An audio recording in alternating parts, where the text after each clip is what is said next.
केशव जी, आप जो कर रहे हैं ना, मुझे नहीं लगता आप सही कर रहे हैं। मुझे ऐसा लगता है आपको एक बार फिर से सोच लेना चाहिए। शिमोना सही कह रही है सर। भावनाओं में बहकर आप ये निर्णय ले रहे हैं। बिल्कुल सर, और हम तो आपके शुभचिंतक हैं। आपको सिर्फ इसके परिणाम से वाकिफ करा रहे हैं।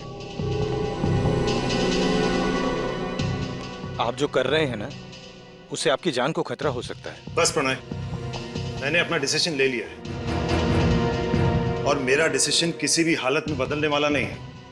मुझे किसी से डर नहीं। आने दो उसको, फिर देखते हैं। अमन, बोलो कि कोई अच्छी खबर लाए हो। अच्छी खबर ही लाया हूं। आप जो सोच रहे थे वही सही है। ये देखिए।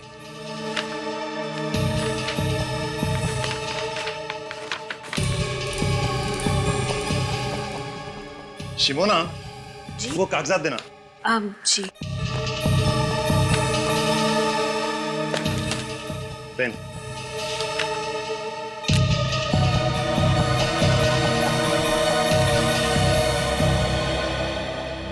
केशवनाथ जी, आपका काम हो गया। अब आप बेफिक्र हो जाइए। मुझे नहीं लगता ये इतना आसान है। ये बात पता लगते ही तूफान आने वाला है। तो फिर आने दो तूफान, हम तैयार हैं।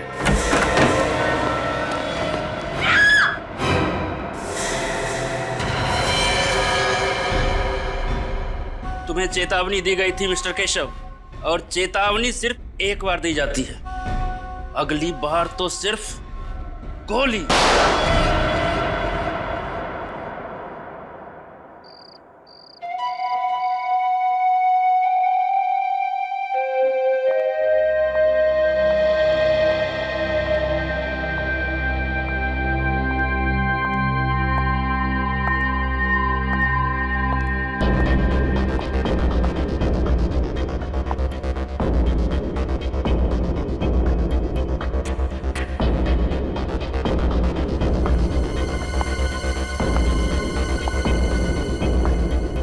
Law, science,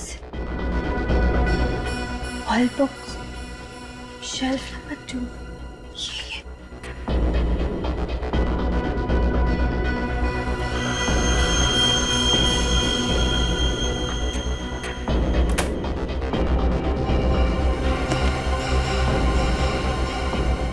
The World Atlas and Encyclopedia, यही बुक है।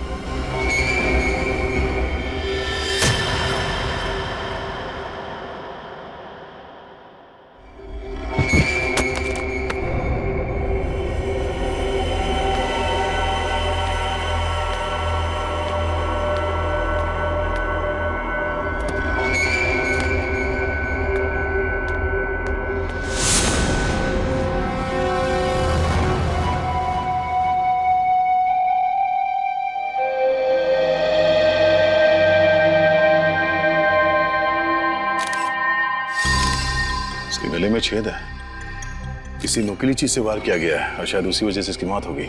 लेकिन सर, हमें तो ऐसी कोई चीज मिली नहीं यहाँ से। हो सकता है खूनी अपने साथ ले गया।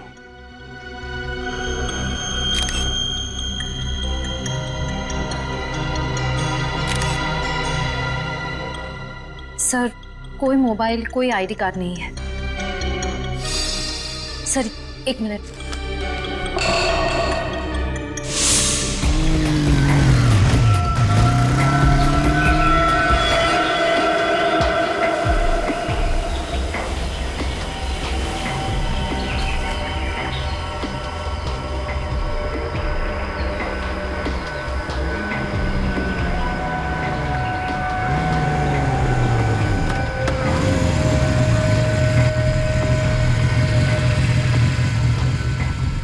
क्या करना है मुझे?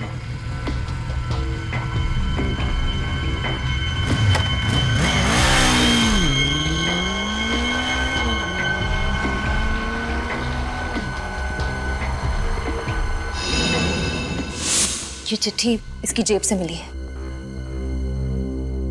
सेंट्रल लाइब्रेरी, तीसरा माला, शेल्फ नंबर 2। ये लड़की रात के 1:30 बजे वर्ल्ड एटलस बुक लेने के लिए आई थी यहाँ पे। क्यों?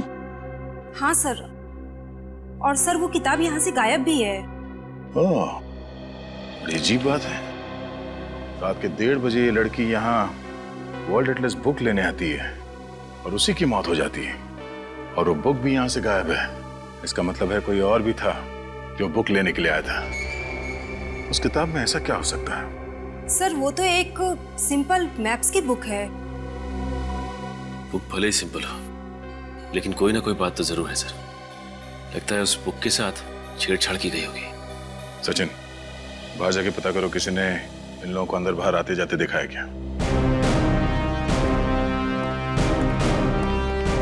ये वर्ल्ड एटलस बुक आखिरी बार कौन लेके गया था?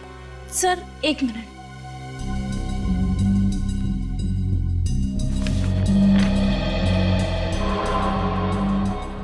सो मिस्टर अमन। अमन? अमन, बोलो कि कोई अच्छी खबर लाए हो। ये अमन यहाँ का मेंबर होगा ना? जी सर। जरा उसका एड्रेस देना।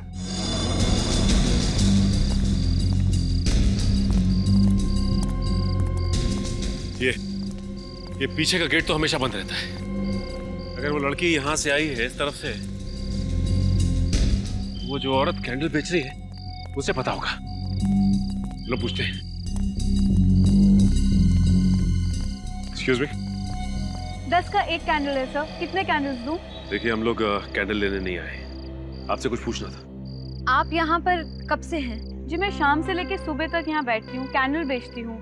यहाँ पास में चर्च है, यहाँ देर रात तक लोग कैंडल जलाने आते हैं। क्यों, क्या हुआ मैम? देखिए ये सामने जो लाइब्रेरी है ना, वहाँ पे एक खून हो गया। मुझे लगा ही था उस लाइब्रेरी में कुछ तो गड़बड़ हुआ है। अच्छा, आपको ऐसा क्यों लगा कि लाइब्रेरी में कुछ गड़बड़ है? सर वो कुछ देर पहले। राजू, गाड़ी निकाल जल्दी। मैडम 10 रुपए का 1 कैंडल है, प्लीज ले लीजिए मैम। शिमोना, वो कागजात देना। जी मुझे नहीं चाहिए मैम। कहा ना नहीं चाहिए ma'am please. Driver city market जल्दी। क्या 2 बजे रात को वो सिटी मार्केट जाना चाहती थी? आपने ठीक से सुना था? जी हाँ, मैंने बराबर सुना था। आपने उसका चेहरा तो देखा होगा ना? जी हाँ, मुझे याद है। मिस्टर अमन का यही घर है? जी हाँ। और ये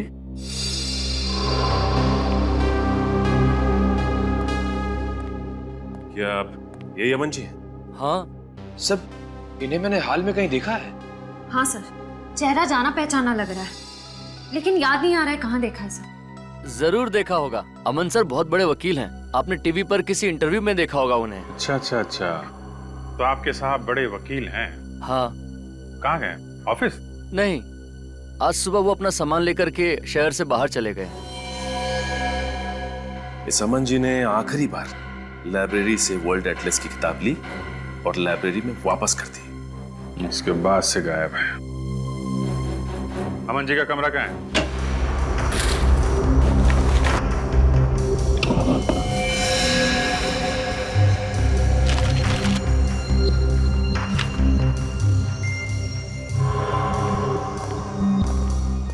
सर अलग अलग देशों के कटे हुए नक्शे मिले हैं।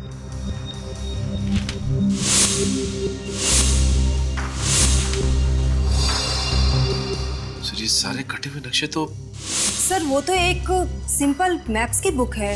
वर्ल्ड एटलस बुक है। अमन जी ने इसे कैंची से इस तरह से काटा क्यों होगा? उस वर्ल्ड एटलस बुक को हथियार बनाने के लिए।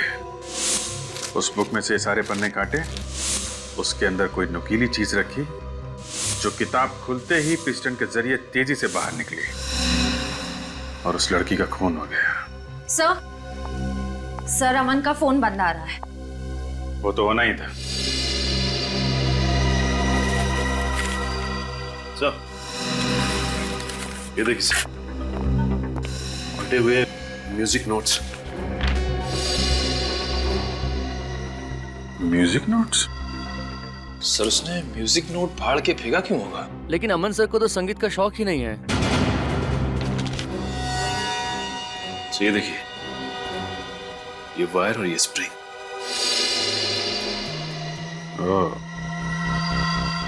मिस्टर अमन का लाइब्रेरी से वर्ल्ड एटलस बुक का लाना उसके पन्नों के साथ छेड़छाड़ करना और वापस बुक लाइब्रेरी में रख देना। उसके बाद एक लड़की का लाइब्रेरी में से उसी बुक को लेना और उस बुक से उसका खून हो जाना और मिस्टर अमन का गायब हो जाना। ये कोई इत्तेफाक नहीं है, साजिश है, साजिश, सोची समझी साजिश।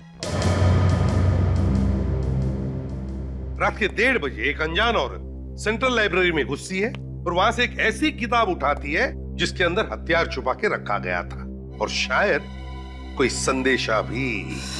और उसी हथियार से उस अनजान औरत का खून हो जाता है।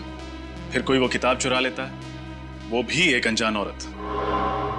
सर, मुझे ऐसा लगता है कि दोनों औरतों को वर्ल्ड एटलस की जरूरत होगी और बुक एक ही थी, इसलिए दोनों में झगड़ा हो गया। दूसरी वाली औरत ने पहली वाली को मार दिया और बुक ले ली। सर, रात के 1:30 बजे एटलस को लेकर दोनों औरतों के बीच में झगड़ा हुआ और एक ने दूसरे को मार दिया, केस खत्म, है ना? वाह। सर, अजीब बात यह है कि लाइब्रेरी से किताब चुराने के बाद वो औरत अपने ड्राइवर से कहती है कि वो उसे सिटी मार्केट लेकर जाए। सर, इतनी रात में सिटी मार्केट में ना तो कोई दुकान खुली होगी, ना ही कोई कॉफी शॉप। वही तो रजत, वही तो समझ में नहीं आ रहा है कि क्यों। सर, ऐसा भी तो हो सकता है कि वो औरत सिटी मार्केट के आसपास ही कहीं रहती हो। नहीं सूरज, अगर ऐसा होता तो वो अपने ड्राइवर से कहती कि हम घर ले चलो। सिटी मार्केट ही क्यों? सिटी मार्केट ही क्यों? उस औरत के बारे में क्या पता चला जिसका लाइब्रेरी में खून हुआ? सर, अभी तक तो कुछ पता नहीं चला है। सर, उसके लापता होने की भी किसी ने कंप्लेंट दर्ज नहीं करवाई है। हम लोग क्रिमिनल रिकॉर्ड चेक कर रहे हैं। सर, ये स्केच बन गया। सर, यही वो अनजान औरत है जो बुक लेकर भागी थी। सर, इस औरत को मैंने किसी न्यूज में देखा था। सर, न्यूज में?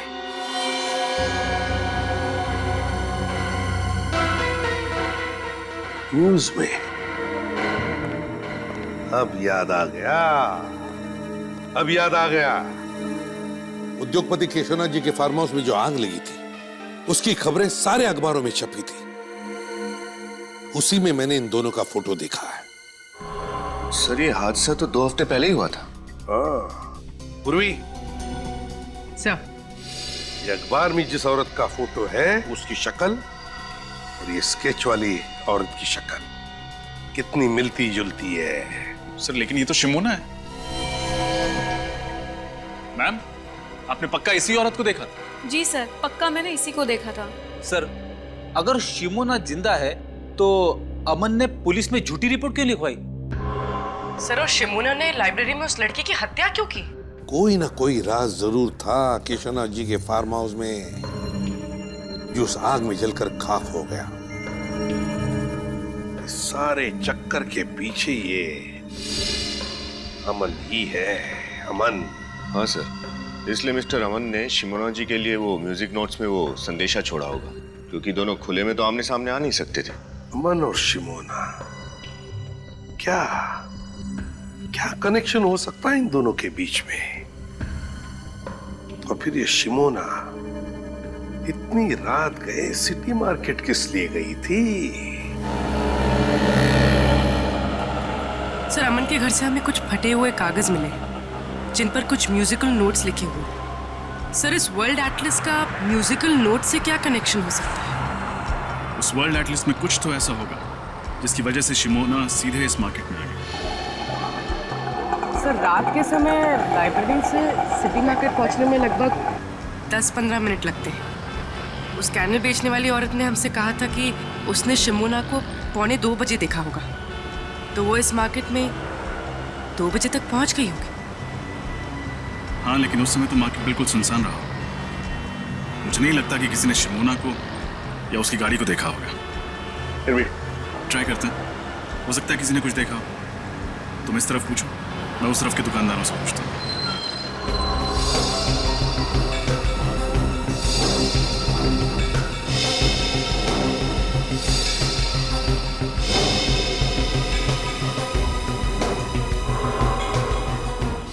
सर, आखिर आप क्या ढूंढ रहे हैं? हम कह रहे हैं ना कि अमन सर ने कोई गैर कानूनी काम नहीं किया है। गैर कानूनी काम नहीं किया तो फिर अचानक क्यों गायब हो गए? मुझे नहीं पता। कोई भी वकील बिना किसी को बताए अपने सारे कोर्ट केसेस छोड़ के वेकेशन पे तो जाएगा नहीं, और अगर जाएगा तो कम से कम अपनी पर्सनल सेक्रेटरी यानी आपको तो बता के जाएगा। लेकिन उन्होंने मुझे कुछ नहीं बताया। और अगर नहीं बताता है तो इसका मतलब है कि वो कोई गलत काम कर रहा है और वो नहीं चाहता है कि उसके बारे में किसी को पता चले। नहीं, अमन सर कभी कोई गलत काम नहीं कर सकते, और वाकई में हमें नहीं पता है कि वो गए कहाँ हैं। इतना जरूर पता है कि वो हमें कांटेक्ट जरूर करेंगे, वो भी सही समय पर। अब आप ही बताइए साहब, इतनी छोटी सी चीज चुराने के लिए मेरी दुकान का ताला तक तोड़ डाला। मेरी तो समझ में नहीं आ रहा कि वो चोर था या फिर कोई पागल था। और कुछ तो चोरी नहीं हुआ दुकान से? नहीं साहब, और कुछ तो चोरी नहीं हुआ। चलो ठीक है, आइए मेरे साथ। उर्वी, एक्सक्यूज मी, हम लोग सीआईडी से। सर क्या हुआ क्या यहाँ पे? सर वो कल रात को मेरे म्यूजिक स्टोर में ताला तोड़कर एक चोर घुस आया था, और सर वो केवल एक म्यूजिक बॉक्स के अलावा और कुछ भी चुरा कर नहीं ले गया। एक ही म्यूजिक बॉक्स?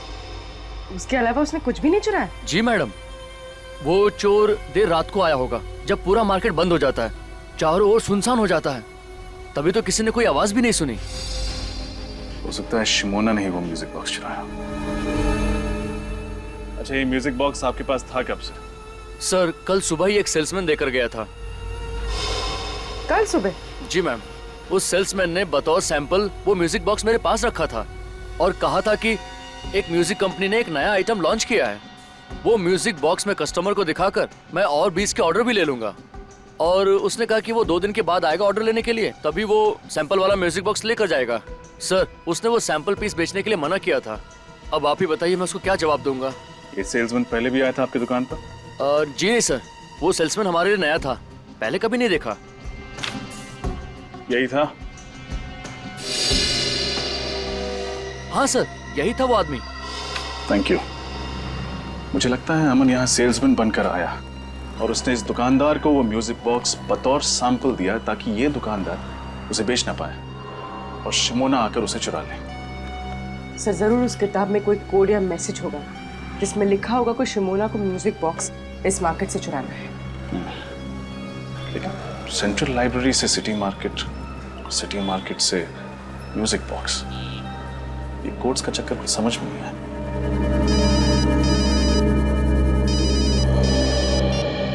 हाँ सचिन, क्या? ठीक है। क्या हुआ सर? कल रात इस शहर के 2 और म्यूजिक स्टोर से ऐसे ही म्यूजिक बॉक्सेस चुराए गए। अमन जी का और शहर के जाने माने स्टील बैरन मिस्टर केशवनाथ, इनके बीच क्या रिश्ता था? सब मिस्टर केशवनाथ अमन सर के क्लाइंट थे और वो अक्सर हमारे ऑफिस में आया करते थे। अमन सर मिस्टर केशवनाथ का लीगल काम संभाल रहे थे जो गुप्त रखा गया था। जी सर, और इसी सिलसिले में एक दिन उनकी बेटी मीनार भी हमारे ऑफिस में आई थी सर। मीनार तुम? मैम, हम लोग यहाँ पे कुछ इंपॉर्टेंट काम कर रहे हैं, प्लीज आप बाहर जाइए। तुम चुप करो और निकलो यहाँ से। और तुम अमन, अगर मेरे पापा को बहकाना बंद नहीं किया ना तो उसका नतीजा बहुत बुरा होगा। मैम, ये आप क्या कर रही हैं? पागल हो गई है क्या आप?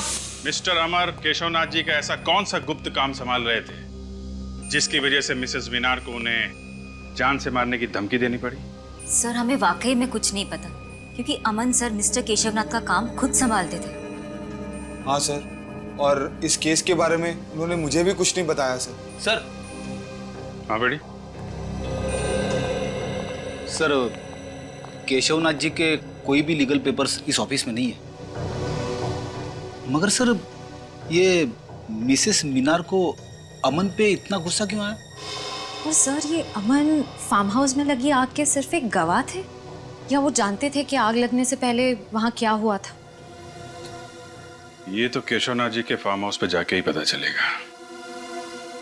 जरा मिसेस मीनार को भी वहां बुलवाओ।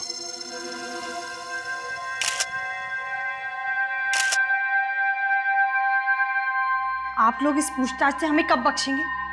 2 हफ्ते पहले हुए इस हादसे को आप लोग भूल क्यों नहीं जाते? माना कि फार्म हाउस में आग लगी थी, but it was just an accident. Relax Minar, relax. CID वाले आपके पापा का फार्म हाउस का तलाशी लेना चाहते हो तो लेने दो, उन्हें उनका काम करने दो। थैंक यू मिस्टर भास्कर, कम से कम आप हमारे काम को समझते हैं। देखिए मिसेस मीनार, हम सिर्फ अपनी ड्यूटी कर रहे हैं। इस फार्म हाउस में जो आग लगी और जिसमें आपके पिताजी और उनके 2 एसोसिएट जल के मर गए, आपको ये मालूम होगा कि उसकी रिपोर्ट मिस्टर अमन ने लिखवाई थी। तो हुआ यह है कि मिस्टर अमन अभी लापता हो गए हैं। और सिर्फ इतना ही नहीं, सेंट्रल लाइब्रेरी में हुए एक गुमनाम लड़की के कत्ल में भी उसका हाथ है। मुझे ये नहीं समझ में आ रहा कि एक लाइब्रेरी में हुए कत्ल का इस फार्म हाउस के जलने से क्या मतलब है। यहाँ आग कैसे लगी, कब लगी, पुलिस इसकी तहकीकात कर रही है। और तहकीकात में ही पता चला है कि अमन को आपने बंदूक दिखा के धमकी दी थी। क्यों? क्योंकि अमन एक नंबर का धोखेबाज है। उसने मेरे पापा की आंखों में धूल झोंक कर करोड़ों रुपयों का घमंड किया है। और इससे आप ये कैसे कह सकते हैं कि मैंने अमन को कुछ किया है? ठीक है, फिलहाल अभी हम आपकी बात पर विश्वास कर लेते हैं, लेकिन सर ये बाहर पेड़ में धंसी हुई मिली। बंदूक की गोली? इसका मतलब इस फार्म हाउस में गोलियां भी चली। Oh my God! ये गोली चलने वाली बात अमन ने पुलिस रिपोर्ट में क्यों नहीं लिखवाई? ये वीणा का है, ये संतूर का है और ये सितार का है। ये तीनों एक ही राग पर है, लेकिन इनके वाद्य यंत्र अलग अलग हैं। मैं आपको इनके राग सुनाता हूं।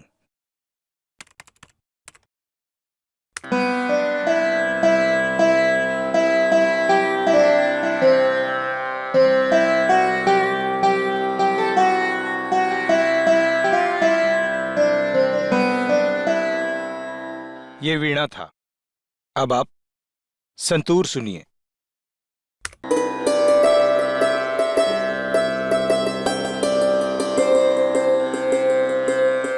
ये सितार का है।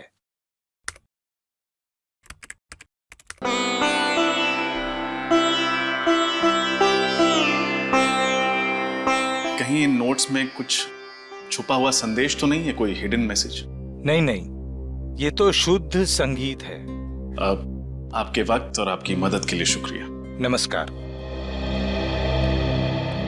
ये अमन तो एक वकील है ना, तो भला एक वकील शिमोना को शास्त्रीय संगीत के जरिए अपना मैसेज क्यों भेजेगा? सर, और शिमोना ने वही म्यूजिक बॉक्सेस चुराए हैं जिसपे ये एक ही राग 3 अलग अलग म्यूजिकल इंस्ट्रूमेंट्स पे बजाए गए हैं।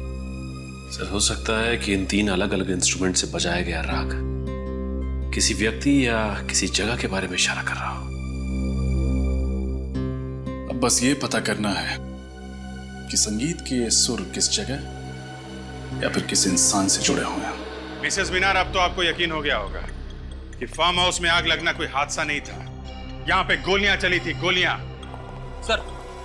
हाँ बेटी। सर, पुलिस की फॉरेंसिक रिपोर्ट के मुताबिक उस वक्त यहाँ पे जो थे वो सब आग में जल कर राख हो गए थे, और उनकी बाकी बची जो हड्डियां हैं वो अभी भी उन्हीं के लैब में है। तो एक काम करो, उन हड्डियों को अपने फॉरेंसिक लैब में भिजवा दो, डॉक्टर सारुंखे के पास। Yes sir. What nonsense! मुझे अपने पापा का अंतिम संस्कार करना है। देखिए मैडम, पहले हमें ये पता लगाना है कि एग्जैक्टली यहाँ पे हुआ क्या था। फिर आपके पिता की हड्डियों की शिनाख्त भी अभी बाकी है, तब तक आपको इंतजार करना ही पड़ेगा। सर ये देखिए क्या मिला, साइड से थोड़ा जलाऊंगा।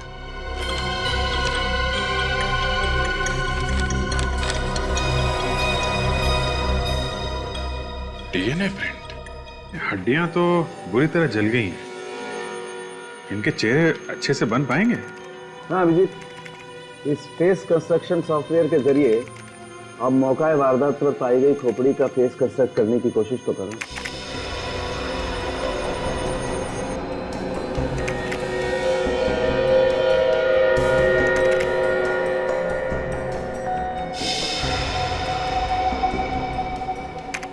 ये देखिए, इसमें कोई भी केशवनाथ जी या शिमोना जैसा नहीं दिखता, लेकिन ये तो प्रणय है। यानी कि प्रणय वाकई में उस रात जल के मर गया था? नहीं प्रणय, प्रणय की मौत गोली लगने की वजह से हुई। और ये दोनों कौन है? मेरे जरा इन लोगों को बुला के लो। आइए।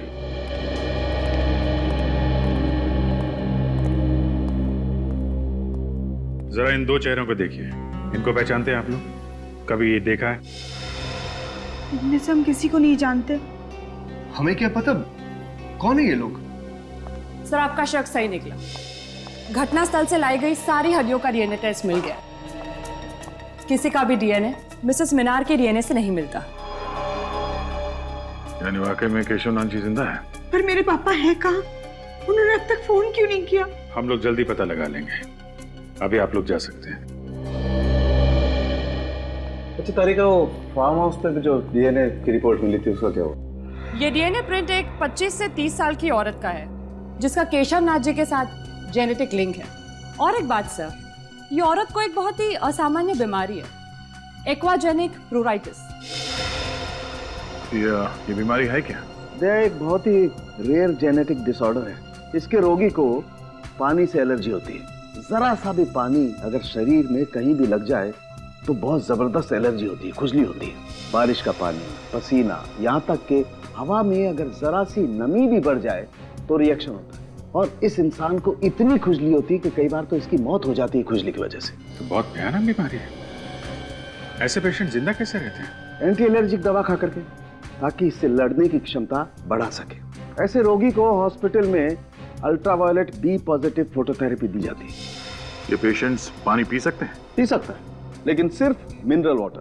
अगर जरा सा भी क्लोरीन का पानी पिया तो पूरे शरीर में बुरी तरह से रैशेज हो जाते हैं। सिर्फ मिनरल वाटर? पानी के? अच्छा, ओके, ठीक है, ओके। क्या हुआ? लाइब्रेरी में जिस अनजान लड़की की लाश मिली थी उसका नाम बिंदु है। वो एक गुनहगार थी और जेल में सजा भी काट चुकी थी।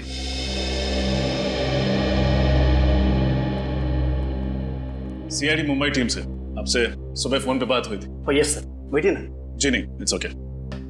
आपको बिंदु के बारे में जानकारी चाहिए ना? जी हाँ, क्या बता सकते हैं आप बिंदु के बारे में? ये तो आपको किमी बता सकती है। किमी? कौन किमी? किमी और बिंदु दोनों एक ही सेल में थी और दोनों एक ही दिन रिहा हो गए।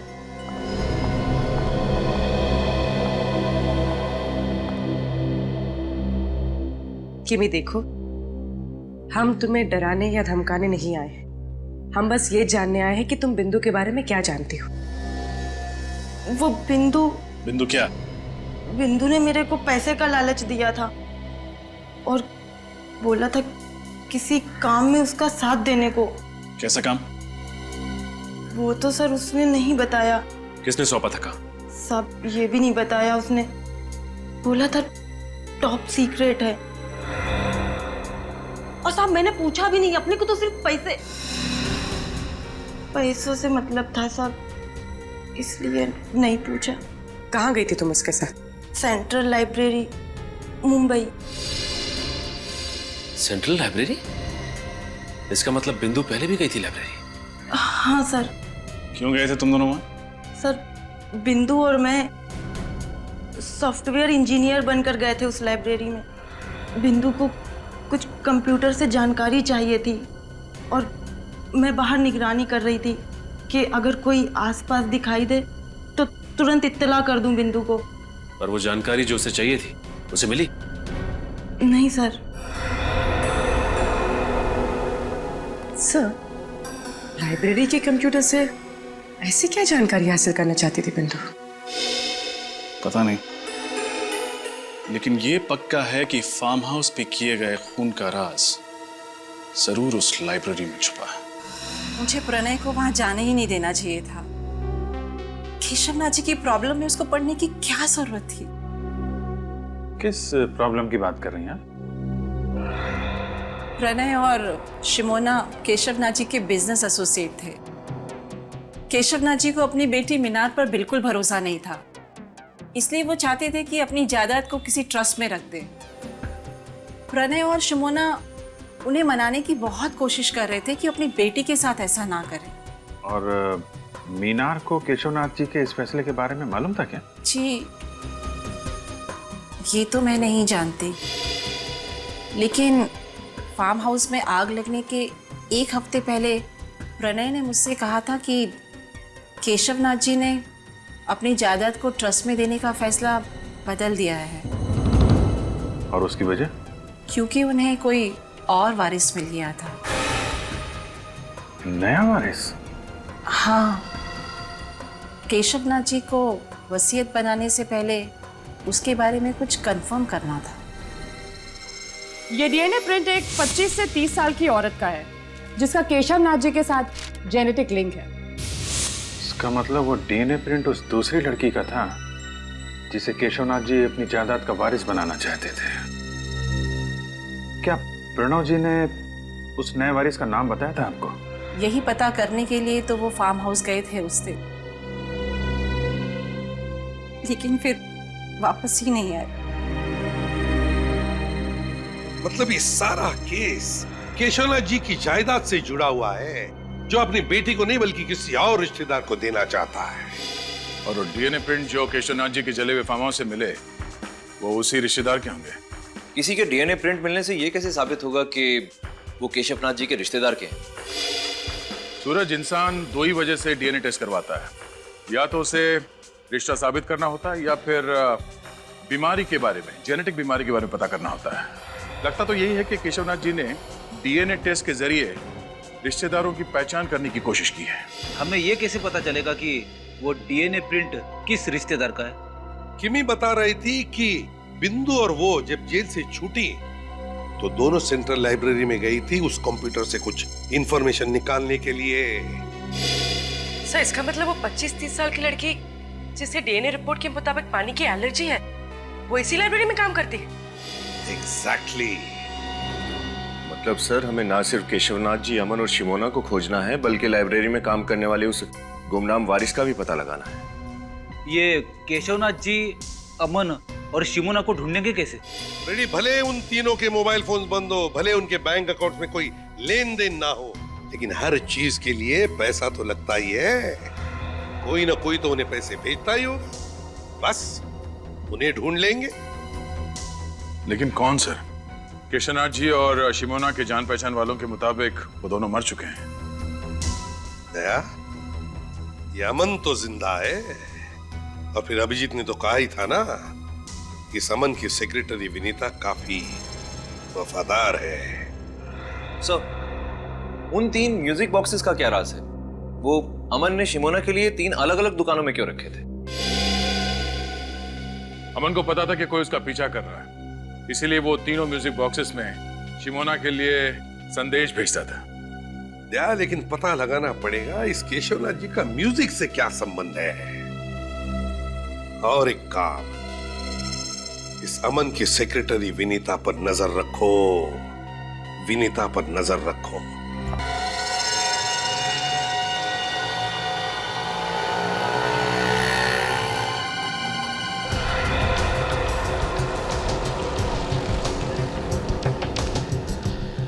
दोस्त इस समय तक बाहर आ जाती है, आज कहाँ रहेगी?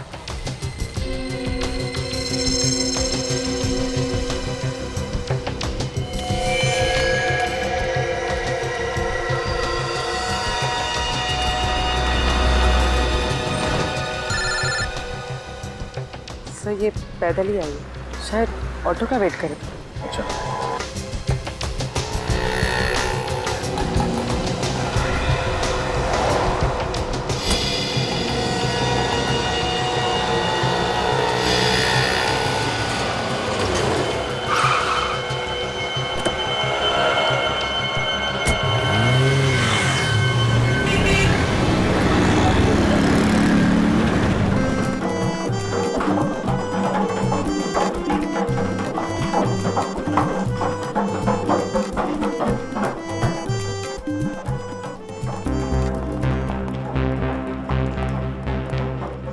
जरा देखो अलंकार जी कहाँ है?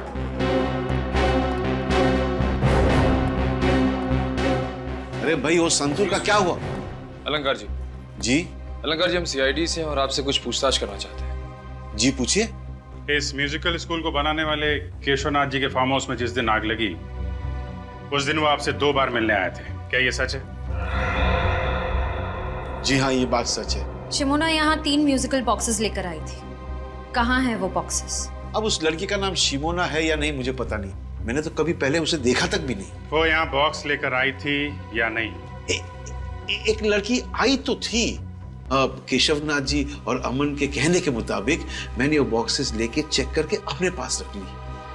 हमें वो बॉक्स चेक करना है।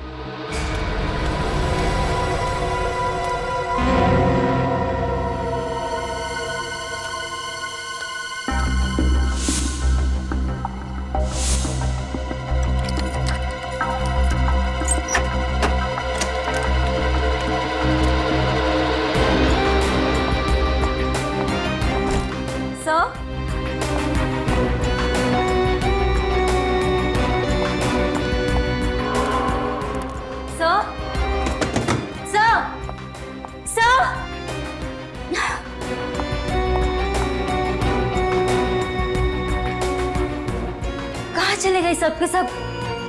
गए होंगे किसी काम से।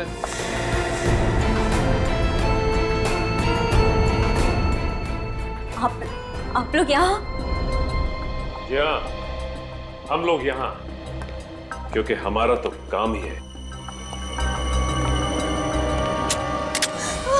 गुनहगारों को पकड़ना। लेकिन मैं गुनहगार नहीं हूँ। मैं सच में गुनहगार नहीं हूँ। कुछ नहीं किया है मैंने। गोली मत चलाना प्लीज। बंदूक पीछे रखो। बहुत डर लगता है मुझे बंदूक। और झूठ बोलने से डर नहीं लगता? मुझे माफ कर दो सर। मैंने झूठ कहा था कि मैं अमन सर के बारे में कुछ नहीं जानती।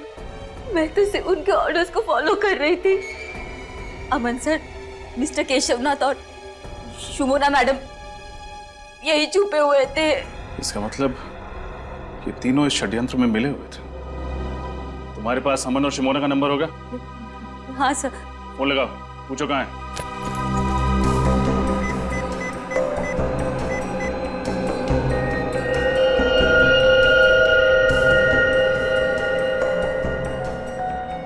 अमन सर का फोन स्विच ऑफ है। शिमोना का नंबर ट्राई करो।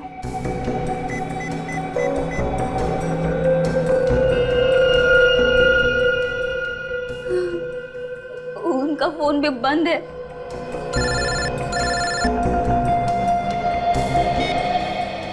Yes sir. क्या? तो इस वजह से अमन, शिमोना और केशवनाथ को यहां से गायब किया गया है? सर हम लोग आ रहे हैं। क्यों सर? कुछ नहीं सचिन, केस खत्म करने का टाइम आ गया है। नैना, उनको भी बुलाकर ले आओ। दोनों नई ट्रेनीज हैं, उनको अच्छा लगेगा। हाँ, लंच टाइम हो गया है, भूख तो लगी होगी। बिल्कुल।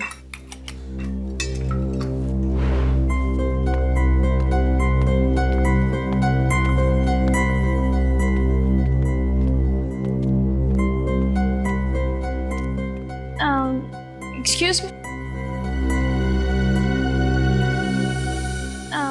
हाय, मेरा नाम नैना है। चलो साथ में लंच करते हैं। दीप्ति,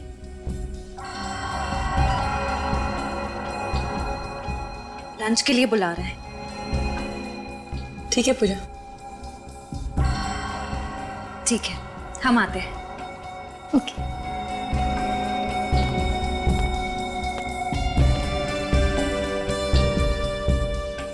ये लाइब्रेरी बहुत बड़ी है, एक्स्ट्रा स्टाफ की ज़रूरत नहीं थी, फिर भी ट्रस्ट वालों ने तुम दोनों को यहाँ पर जॉब दी। अच्छी बात है। लेकिन हम लोग तो यहाँ बस कुछ ही दिनों के लिए हैं ट्रेनिंग पर। वैसे लाइब्रेरी में इतने ही स्टाफ मेंबर्स हैं या और कोई भी है? नहीं तो हम ही सब हैं, काम मैनेज हो जाता है। अब थैंक्स। मैं बाहर का पानी नहीं पीती, मैं अपना पानी खुद कैरी करके चलती हूँ। क्यों? आपका पानी हमारे पानी से अलग है क्या? हाँ, ये पानी घर से लेके आती है, इसे बाहर के पानी से एलर्जी है। पानी से एलर्जी? कहीं आप मजाक तो नहीं कर रही? वो मजाक नहीं कर रहे, सच्ची बोल रही है। एक्चुअली क्या है, मैं अगर क्लोरीन का बाहर का पानी पीऊँ तो उससे मेरी मौत भी हो सकती है। इसके रोगी को पानी से एलर्जी होती है और इस इंसान को इतनी खुजली होती है कि कई बार तो इसकी मौत हो जाती है खुजली की वजह से। ये पेशेंट्स पानी पी सकते हैं? पी सकता है, लेकिन सिर्फ मिनरल वाटर। अगर जरा सा भी क्लोरीन का पानी पिया तो पूरे शरीर में बुरी तरह से रैशेज हो जाते हैं। क्या? I am so sorry. No no, it's okay.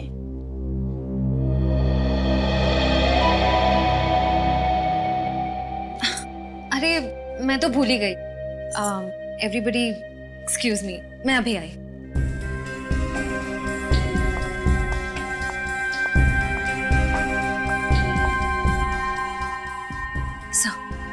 Sir, नैना वही लड़की है जिसे केशवनाथ जी अपना वारिस बनाना चाहते थे। क्या वसीयत उसके हाथ लग गई? नो, फिर तो वो नैना पर हमला करने की जरूर कोशिश करेगा। डोंट वरी सर, हम नैना पर नजर रखेंगे। Yes sir. नैना बैठो। तुमने अभी तक वो लिस्ट नहीं बनाई। रजिस्टर में नए बुक्स के स्टॉक की एंट्री करनी थी, वो कब करोगी? सर वो मुझे कुछ नहीं सुनना है। आप सब घर जा सकते हो, लेकिन नैना तुम अपना काम खत्म करके ही घर जाओगे। Okay sir.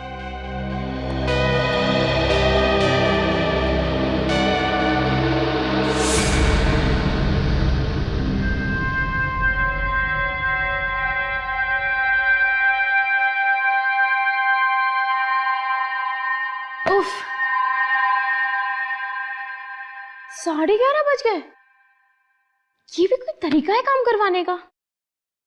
ये मैनेजर नहीं, हिटलर है, हिटलर। कल ना मैं इसकी लाइब्रेरी की ट्रस्टी से जरूर शिकायत करने वाली हूँ। और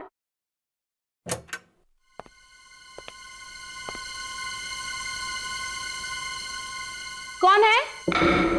सिक्योरिटी, सिक्योरिटी,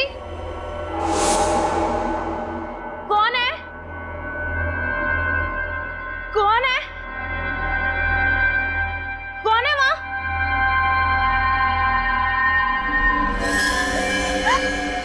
कौन हो तुम?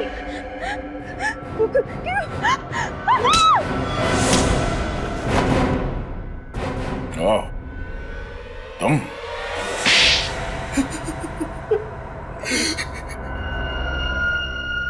मैंने रात दिन इसलिए मेहनत नहीं की थी कि मेरे ससुर जी अपनी सारी जायदाद अपने किसी दूर के रिश्तेदार को खैरात में दे दे। मुझे शर्म आती है तुम्हें अपना दामाद कहते हुए। और आप अपनी सगी बेटी को छोड़कर किसी दूर के रिश्तेदार को अपनी सारी जायदाद कर देते हो। वो क्या अच्छा था? शुरू से बता हुआ क्या? हाँ, मैंने वो दो गुंडे केशवनाथ जी को फार्म हाउस पर मारने के लिए भेजे थे, मगर वो दोनों उस आग में जलकर राख हो गए। फिर मुझे पता चला अमन मुझसे कुछ छुपा रहा है, इसलिए मैंने उस पर नजर रखना शुरू कर दिया। फिर मुझे पता चला कि केशवनाथ जी और शिमोना उस आग में नहीं जले थे, दोनों बच गए थे। और सब उस व्हील को मुझसे छुपा रहे थे। और अमन को पता चल गया था तुम्हारे इरादों के बारे में, इसलिए उसने खुफिया तरीके से शिमोना को वो वसीयत कहाँ है ये बता दिया। हाँ।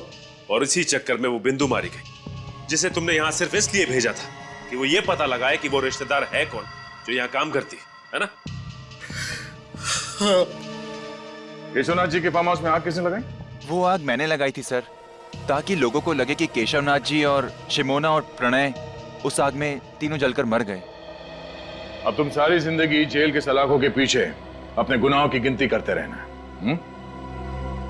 मिस्टर अमन, आपने केशवनाथ जी की मदद की, अच्छा काम किया, मगर मदद करने का तरीका गैर कानूनी था। आपने खून किया है बिंदु का, और शिमोना जी आपने इसमें इनका साथ दिया। आप दोनों को भी गिरफ्तार किया जाता है।